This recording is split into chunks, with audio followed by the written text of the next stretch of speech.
Hello friends, welcome to our channel physics with VS sir. अब हम nuclear and particle physics के numerical का next lecture करेंगे और हमारा नेक्स्ट क्वेश्चन है two spherical nuclei having mass number 216 and 64 with their radii R1 and R2 respectively. मतलब अगर हम मास नंबर 216 लेते हैं तो R1 रेडियस है और मास नंबर 64 लेते हैं तो R2 रेडियस है। और आपसे क्या पूछ रहा है वो R1 बाय R2 पूछ रहा है। अब आपको पता है R किसके डायरेक्टली प्रोपोर्शनल होता है, A की पावर 1/3 के। तो R1 बाय R2 क्या आ जाएगा, A1 की पावर 1/3 और A2 की पावर 1/3। तो A1 कितना दिया हुआ है 216, A2 कितना लिया हुआ है 64। तो पुट कर दोगे और 216 को आप क्या लिख सकते हो 6 की पावर 3 और 64 को क्या लिख सकते हो आप 4 की पावर 3। तो ये 3 पावर तो कैंसिल आउट हो जाएगी 1/3 के साथ। तो ये क्या बच जाएगा, सिर्फ 6/4 बच जाएगा।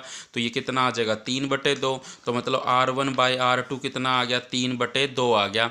मतलब 3:2 आंसर आ गया। इसका मतलब इसका आंसर क्या आ जाएगा, आपका ए आंसर आ जाएगा। अब नेक्स्ट क्वेश्चन क्या है आपका, the volume occupied by an atom is greater than volume occupied by the nucleus bye A factor of about.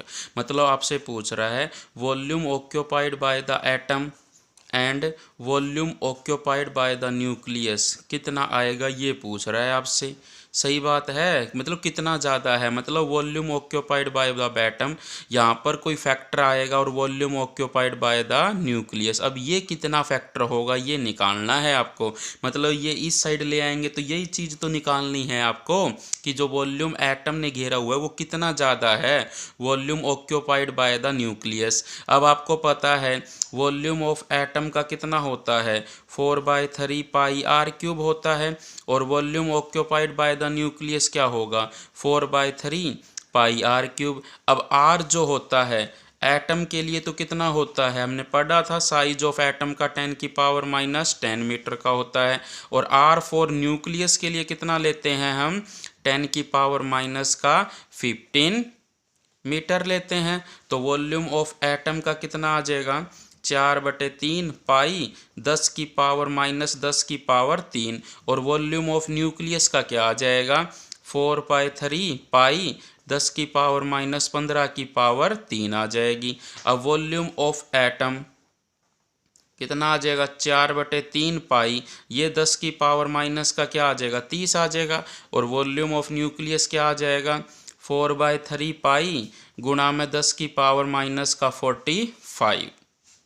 अब आपको क्या निकालना था volume of atom by volume of nucleus. तो जब आप रखोगे 4/3 पाई गुणा में 10⁻का 30 बटे 4/3 पाई गुणा में 10⁻का 45। तो ये तो 4/3 पाई से तो 4/3 पाई कट गया और पावर ये ऊपर चली जाएगी तो 10⁻30 है, ये 45 हो जाएगी, प्लस की तो 10⁻15 आ जाएगी। तो वॉल्यूम ऑफ एटम का कितना हो जाएगा 10⁻15 टाइम्स हो जाएगा वॉल्यूम ऑफ द न्यूक्लियस के। तो इसका मतलब आपका ये आंसर आ गया कि 10⁻15 आ जाएगा। तो अगर हम ऑप्शन से जाए तो आंसर क्या आ जाएगा इसका डी, तो 10⁻15 आंसर आ जाएगा इसका। अब देखिए नेक्स्ट क्वेश्चन क्या है आपका, the mass number of helium का, हीलियम का मास नंबर क्या है 4 है। एंड दैट ऑफ सल्फर का, सल्फर का क्या है 32 दे रखा है। रेडियस ऑफ सल्फर की RS लिख लेते हैं, रेडियस ऑफ हीलियम की RH लिख लेते हैं। अब आपसे कहता है रेडियस ऑफ सल्फर की is larger than that of helium by a factor. मतलब रेडियस ऑफ सल्फर की कितने टाइम्स होगी रेडियस ऑफ हीलियम की, यहाँ पे कुछ आएगा कांस्टेंट, वो कितना आएगा ये क्वेश्चन मार्क निकालना है आपको, कितना आएगा रेडियस ऑफ हीलियम की रेडियस ऑफ सल्फर की। तो रेडियस ऑफ सल्फर की कितने टाइम्स होगी रेडियस ऑफ हीलियम की, ये पूछ रहा है आपसे। तो आपको RS/RH ही तो पूछ रहा है आपसे, ये पूछ रहा है। रेडियस आपको पता है A⁻1/3 के डायरेक्टली प्रोपोर्शनल होती है। तो RS/RH कितना आ जाएगा, एटॉमिक नंबर किसका रखेंगे सल्फर का, सल्फर का कितना है 32 है, 32 की पावर 1/3 और बटे में क्या करेंगे 4 की पावर 1/3 कर देंगे। अब देखिए हम 32/4 की पावर क्या कर देंगे 1/3, तो 32 को 4 से करोगे तो 8 आ जाएगा, 8 की पावर 1/3। 8 को क्या लिख सकते हैं हम 2 की पावर 3 लिख सकते हैं, इसकी 1/3, तो आपका क्या आ जाएगा 2। तो रेडियस ऑफ सल्फर की कितने टाइम्स हो जाएगी 2 टाइम्स हो जाएगी रेडियस ऑफ हीलियम के। तो इसका आंसर क्या आ जाएगा आपका बी आंसर आ जाएगा आपका। क्या है आपका the radius of germanium nucleus की is measured to be twice the radius of barium nucleus.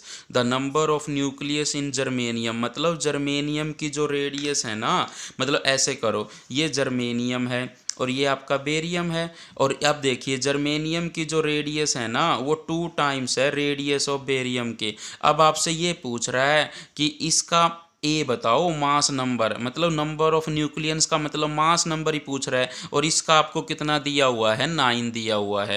Healy barium 4 9 दिया हुआ है, तो इसके अंदर ए तो 9 हो गया बेरियम का। अब आपको पता है आर जो है ए की पावर 1/3 के डायरेक्टली प्रोपोर्शनल होती है। इसका मतलब R of germanium by R of barium कितना आ जाएगा, ए जर्मेनियम का पता नहीं है, ठीक है, और ए किसका पता है बेरियम का पता है, कितना है 9, 9 की पावर कितनी आ जाएगी 1/3 आ जाएगी। अब देखिए आर ऑफ जर्मेनियम का 2 टाइम्स दे रखा है आर ऑफ बेरियम, तो 2 times R of barium by R of barium equal to A by 9 की पावर क्या लिख देते हैं 1/3। ये तो कट जाएंगे दोनों के दोनों, आर ऑफ बेरियम और ये कट गए, तो यहाँ पे क्या रह गया 2 इक्वल टू ए बाय 9 की पावर 1/3 रह गया। अब क्या कर दो क्यूबिंग कर दो दोनों साइड, मतलब क्यूबिंग करोगे तो ये तो 8 हो जाएगा 2 की पावर 3, और ये ए बाय क्या आ जाएगा 9, तो यहाँ से ए कितना आ जाएगा, इस तरफ गुणा करोगे तो 8 नीम 72 आ जाएगा। इसका मतलब जर्मेनियम का जो मास नंबर है वो कितना होगा 72। इसका मतलब ऑप्शन क्या आ जाएगा ए आ जाएगा। मतलब समझिए कि जर्मेनियम का ये पूछ रहा है कि नंबर ऑफ न्यूक्लियन का मतलब मास नंबर क्या होना चाहिए कि इसकी रेडियस बेरियम की रेडियस के डबल हो जाए, twice the radius of barium.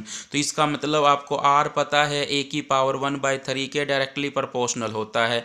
आपने इसका यूज करके R of germanium by R of barium किया, तो ऊपर तो मास नंबर जर्मेनियम का रखोगे जो आपको पता नहीं है, लेकिन बेरियम का पता है 9 है, तो और फिर आपने आर ऑफ जी 2 टाइम्स रख लिया आर ऑफ बेरियम के। अब इसके बाद आपने क्या किया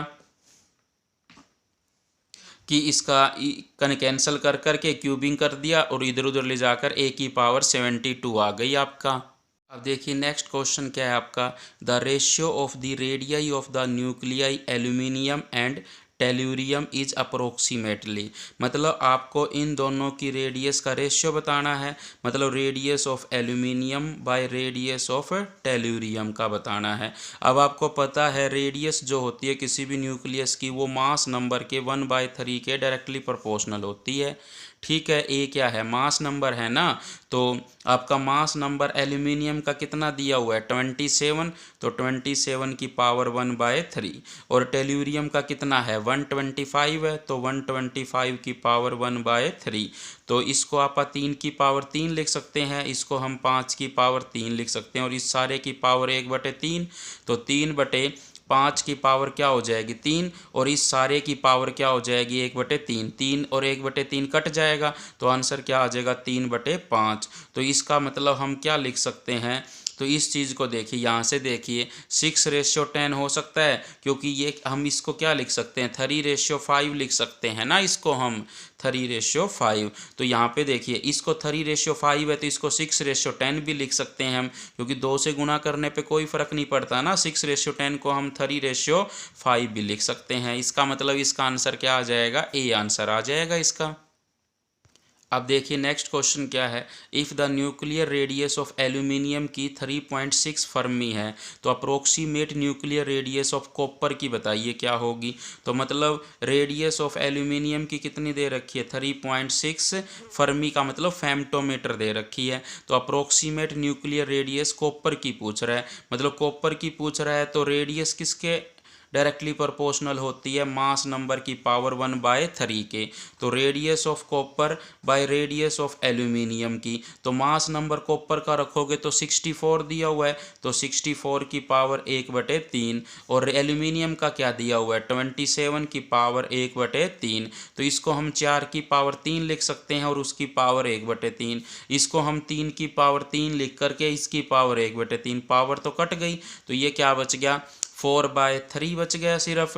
तो इसका मतलब रेडियस ऑफ कॉपर की क्या आ गई 4/3, और इसको हम गुणा कर देते हैं रेडियस ऑफ एल्यूमिनियम की। रेडियस ऑफ एल्यूमिनियम की कितनी दे रखी थी हमें 3.6 फेम्टोमीटर दे रखी थी, या फर्मी कह लो। तो इसका मतलब ये तो कट गया 1.2 आ जाएगा, इसका मतलब ये कितना आ जाएगा 4.8 फर्मी या फिर फेम्टोमीटर, तो 4.8 फर्मी आ जाएगा आपका आंसर। तो इसका मतलब आपसे ये पूछ रहा था approximate nuclear radius of copper की इन फर्मी में कितनी होगी 4.8। ये 2.4 था, ये 1.2 है, ये 4.8 है, ये 3.6 है। तो इसका आंसर क्या आएगा आपका सी आंसर आ जाएगा 4.8। अब देखिए नेक्स्ट क्वेश्चन क्या है, which of the following has the highest neutron ratio. अब आपको ये पता होना चाहिए जो न्यूट्रॉन रेशियो होता है वो क्या होता है, न्यूट्रॉन रेशियो होता है number of neutron by number of proton, by number of proton, इसको हम न्यूट्रॉन रेशियो कहते हैं। तो अगर ए की बात करोगे ऑक्सीजन 816, इसके अंदर नंबर ऑफ न्यूट्रॉन कितना है, मतलब इसका अगर आप न्यूट्रॉन रेशियो निकालोगे तो इसके अंदर नंबर ऑफ न्यूट्रॉन कितना है 8 होंगे, क्योंकि 16 में से 8 गए 8 बच गए, और प्रोटॉन भी कितने हैं 8 ही है, तो इसका न्यूट्रॉन रेशियो कितना होगा 1 होगा। और अगर आप हीलियम का निकालते हो 24 का, तो इसका न्यूट्रॉन रेशियो कितना होगा बताइए, कि अगर नंबर ऑफ न्यूट्रॉन तो 4 - 2 तो 2 होगा, और प्रोटॉन कितने हैं 2। आपको पता होना चाहिए एक्स जेड ए सिंबल होता है किसी एलिमेंट का, जेड क्या होते हैं प्रोटॉन होते हैं, जेड ही क्या होते हैं इलेक्ट्रॉन होते हैं, और ए - जेड क्या होते हैं न्यूट्रॉन होते हैं, ए - जेड क्या होते हैं न्यूट्रॉन होते हैं, और जेड आपके क्या होते हैं, जेड आपके इलेक्ट्रॉन होते हैं, और जेड ही आपके क्या होते हैं प्रोटॉन की संख्या होती है। ठीक है, तो इसका मतलब आपका ये भी कितना आ जाएगा, हीलियम 24 के लिए न्यूट्रॉन रेशियो 1 आ जाएगा। अब थर्ड क्या है, आयरन 2656, इसके लिए आपका क्या निकालना था न्यूट्रॉन रेशियो निकालना था। अब देखो इसके लिए 56 में से 26 गए 30 बच जाएंगे न्यूट्रॉन, तो प्रोटॉन 26 है, तो इसका कितना आ जाएगा आपका 15/13 आ जाएगा।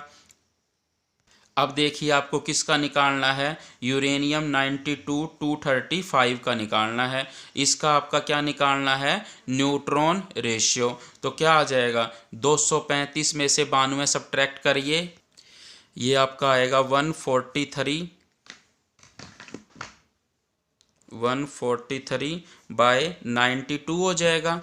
और जब हम 143 को 92 से डिवाइड करेंगे तो ये आ जाएगा आपका 1.55 आ जाएगा, और जब आप 15 को 13 से भाग करोगे तब कितना आएगा, तब आपका आएगा 1.15। तो यहाँ से आप बता सकते हो कि न्यूट्रॉन रेशियो किसका ज़्यादा होगा, यूरेनियम 92-235 का ज़्यादा होगा। तो इसका आंसर क्या आ जाएगा, डी आंसर आ जाएगा। तो न्यूट्रॉन रेशियो क्या होते हैं, number of neutron to number of proton को ही हम क्या कहते हैं न्यूट्रॉन रेशियो कहते हैं। तो आपने अगर किसी का भी पूछ ले तो आपको पता होना चाहिए। अब किसका हाईएस्ट है ये पता चल गया ना आपका इसके अंदर। अब देखिए नेक्स्ट क्वेश्चन क्या है आपका, the radius of a nucleus की is directly proportional to Khalistan of its mass number. अब आपको पता है रेडियस ऑफ द न्यूक्लियस की मास नंबर की पावर 1/3 की होती है। 1/3 को हम क्या कहते हैं, क्यूब रूट कहते हैं ना। स्क्वायर रूट तो 1/2 होता है, स्क्वायर 2 होगा, क्यूब 3 होगा, तो क्यूब रूट के क्या होगी, मास नंबर के क्यूब रूट के डायरेक्टली प्रोपोर्शनल होगी। तो इसका आंसर क्या आ जाएगा, बी आ जाएगा आपके पास। अब देखिए आपका नेक्स्ट क्वेश्चन क्या है, एक न्यूक्लियस डिसइंटीग्रेट एट रेस्ट, मतलब एक न्यूक्लियस आपका रेस्ट में था वो टूट गया दो न्यूक्लियस में, ठीक है। तो जिनकी वेलोसिटी इसकी v1 है, इसकी v2 है, इसका मास m1 है, इसका मास m2 है, इसका मास नंबर a1 है, इसका मास नंबर a2 है। और आपको क्या दे रखा है, वेलोसिटी का रेशियो दे रखा है v1/v2 कितना है, 3/2 है। और आपको क्या निकालना है, r1/r2 निकालना है कि उनकी रेडियस का रेशियो निकालिए आप।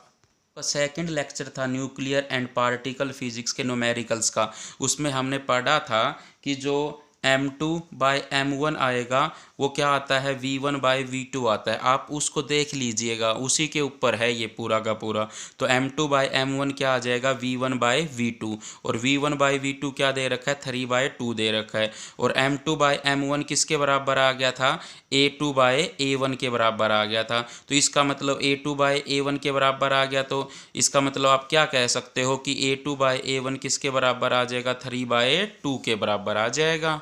और अब आपसे क्या पूछ रहा था कि जो रेडियस होती है वो a की पावर 1/3 के डायरेक्टली प्रोपोर्शनल होती है।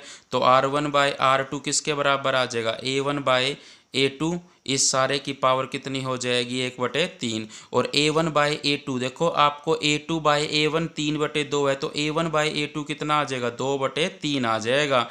ये आपको देखो यहाँ से कर लो चाहिए कि a1/a2 आपका कितना आ जाएगा, 2/3। और आपको यहाँ पर a1/a2 रखना है, तो ये कितना आ जाएगा, 2 की पावर 1/3 की पावर 1/3। तो r1 रेशियो r2 कितना आ जाएगा, 2 की पावर 1/3 अनुपात 3 की पावर 1/3। तो इसका मतलब आपका जो आंसर है वो क्या आ जाएगा, तो आपका आंसर डी आ जाएगा इसके अंदर, 2 की पावर 1/3 अनुपात 3 की पावर 1/3। अब देखिए आपका नेक्स्ट क्वेश्चन क्या है, find the mean square radius of aluminium 1327 की क्या होगी। अब आपको ये फॉर्मूला पता होना चाहिए कि स्क्वायर का मीन, यही तो हो गई ना मीन स्क्वायर रेडियस, वो कितनी होती है किसी भी न्यूक्लियस की, 3/5 आर स्क्वायर के इक्वल होती है। आर उसकी क्या होती है, रेडियस होती है, रेडियस ऑफ न्यूक्लियस की। तो सबसे पहले हम क्या निकाल लेते हैं, रेडियस ही तो निकाल लेते हैं। आर पता लग गया तो मीन स्क्वायर रेडियस तो हम निकाल ही लेंगे। तो रेडियस ऑफ एल्यूमिनियम 1327 की क्या आ जाएगी, आर नोट ए कितना है, 27 की पावर 1/3, क्योंकि पता है ना R equal to R nought A की पावर 1/3 होती है। तो इसका यूज किया आपने, तो यूज करोगे तो आर नोट की वैल्यू तो क्या होती है, 1.2 गुणा में 10 की पावर -15 मीटर, यही होती है। और 27 को लिखोगे तो ये कितना आ जाएगा आपका, ये आ जाएगा 3 की पावर 3 की पावर 1/3। तो 3 से 3 कट गया, तो इसको मैं क्या लिख सकता हूँ, 3 आर नोट भी तो लिख सकता हूँ ना, इसकी जगह मैं वैल्यू न लिख के ये खुद ही पुट कर लेता हूँ आर नोट को। तो जो मीन स्क्वायर रेडियस है वो कितनी आ जाएगी आपकी, 3/5। और आर ये आया है तो इसका क्या करना पड़ेगा, 3r0 का स्क्वायर। तो 3 गुणा में 3 का स्क्वायर 9, r0 का स्क्वायर बाय 5, 9 9 दूनी 18, 9 3 27, तो 27/5 r0 का स्क्वायर। तो इसका मतलब आपने ये बता दिया कि मीन स्क्वायर रेडियस कितनी होती है एल्यूमिनियम की, 27/5 r0 का स्क्वायर होती है। अब देखिए नेक्स्ट क्वेश्चन क्या है आपका, the mean square radius of a nucleus having mass number 216 is. तो पिछले क्वेश्चन में हमने क्या किया था कि जो मीन स्क्वायर रेडियस होती है किसी भी न्यूक्लियस की वो 3/5 आर स्क्वायर के इक्वल होती है। और आर क्या होता है, आर नोट ए की पावर 1/3। तो यहाँ पर मास नंबर कितना दे रखा है, 216 की पावर 1/3। तो आर नोट इसको मैं क्या लिख सकता हूँ, 6 की पावर 3 और इसकी पावर 1/3। तो 3 और ये तो कट ही जाएंगे, तो ये कितना आ जाएगा, 6r0 आ जाएगा। तो आपका जो मीन स्क्वायर रेडियस है वो कितना आ जाएगा, 3/5 आर की जगह 6r0 का क्या हो जाएगा, स्क्वायर। तो 3 गुणा में 36 r0 का स्क्वायर बटे में 5, तो ये कितना आ जाएगा, 6 3 18 1, तो ये 108 बटे में 5 r0 का स्क्वायर। तो ये आपका मीन स्क्वायर रेडियस कितना आ गया, 108/5 r0 का स्क्वायर। अब देखिए नेक्स्ट क्वेश्चन क्या है, the root mean square radius of a nucleus having mass number 216 is. अब आपको रूट मीन स्क्वायर का मतलब आर की आरएमएस वैल्यू पूछ रहा है आपसे, ठीक है। इसका मतलब जो आर स्क्वायर जो मीन स्क्वायर रेडियस निकालते थे ना, उसका रूट करके पूछ रहा है आपसे, यही पूछ रहा है रेडियस का आरएमएस। रूट मीन स्क्वायर का मतलब पहले स्क्वायर फिर मीन और फिर रूट, और अभी हमने इसका आर स्क्वायर तो निकाला था 108/5 आर नोट का स्क्वायर। इससे पिछले वाला क्वेश्चन देख लीजिए जिसमें हमने इसका मीन स्क्वायर रेडियस निकाल चुके हैं 108/5 आर नोट स्क्वायर। अब आपको क्या निकालना था, रूट मीन स्क्वायर रेडियस निकालनी थी। तो रूट मीन स्क्वायर रेडियस क्या आ जाएगी, कितनी आ जाएगी, मतलब आर का रूट मीन स्क्वायर रेडियस कितनी आ जाएगी 108/5 आर नोट का जो स्क्वायर है उसका क्या कर दो रूट, तो रूट 108/√5 गुणा में आर नोट। इसका मतलब अंडर दी रूट 108/5 ये पूरे का आ गया आर नोट। तो root mean square radius R M S कितनी आ जाएगी, रूट 108/5 आर नोट बाहर है और रूट के अंदर क्या है 108/5 रूट के अंदर है। आज की वीडियो में हम इतना ही करेंगे। अगर आपको वीडियो अच्छी लगी और कंटेंट अच्छा लग रहा है तो प्लीज़ वीडियो को लाइक ज़रूर करें, और अगर आप चैनल पर नए हो तो चैनल को ज़रूर सब्सक्राइब करें और प्लेलिस्ट को ज़रूर चेक करें। Thank you so much for watching this video.